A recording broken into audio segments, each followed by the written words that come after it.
Seat belt লগাইছিলোঁ, seat belt ভাগি যাব। তুমিও আছিলা নেকি গাড়ী? অঁ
ঘটনা মানে ৰঙা এখন চেণ্ট্ৰ গাড়ীখন আহিছিলে গুৱাহাটীৰ পৰা আহিছিলে, আহি মানে ডিভাইডাৰ পামচাৰ হৈ ক্ৰছ কৰি আহি আৰু ইখন গাড়ী আহিছিলে তেজপুৰৰ পৰা আহি মানে দুইখন সন্মুখা-সন্মুখী লাগি গ'ল আৰু মানুহখিনি অলপ ইনজয় হৈছে। আমি মানে এতিয়া মানুহ 5জনমান আছিলে, তেওঁলোকক আমি এতিয়া চব নগাঁও চিভিললৈ পঠাই দিলোঁ। আৰক্ষী নাই, সময়মতে পোৱাহি নাই, দেৰি হৈছে অহা।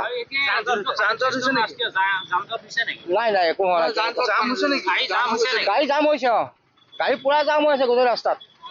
এইফালেও জাম হৈছে, এইফালেও জাম হৈ আছে। মানুহ কিমানজনমান আছিলে দুইখন গাড়ীত 5জনমান আছিলে, 5-6জন এনজয় হৈছে। তাৰে 2জনমান ভালকে এনজয় হৈছে। পৰিণাম গৰমৰ হয়, এক্সিডেণ্ট হৈছে। এই নগাঁৱৰ পৰা এই ৰঙা এইখন গাড়ীখন আহি আছিল আৰু এখন এই চামগুৰি ফালৰ পৰা আহি আছিল। মানুহ অলপ দুখ পাইছে ন, ভালকৈ দুখ পাইছে। আৰু এইখনত 8জন আছিল, সেইখনত 4জন আছিল। অৱস্থা নাইকিয়া হৈ গৈছে। জাম হৈছে নেকি ৰাস্তা? এতিয়া জাম হৈ আছে, এতিয়া বাইলাইন দি গৈ আছে আকৌ হেৰি কৰি। সেইটো ৰাস্তা আছিল, ডিভাইডাৰ পাৰ হৈ আহিছে, ডিভাইডাৰ পাৰ হৈ পেলাই ডিভাইডাৰ পাৰ হৈ আহি ৰঙাখনে খুন্দা মাৰিছে।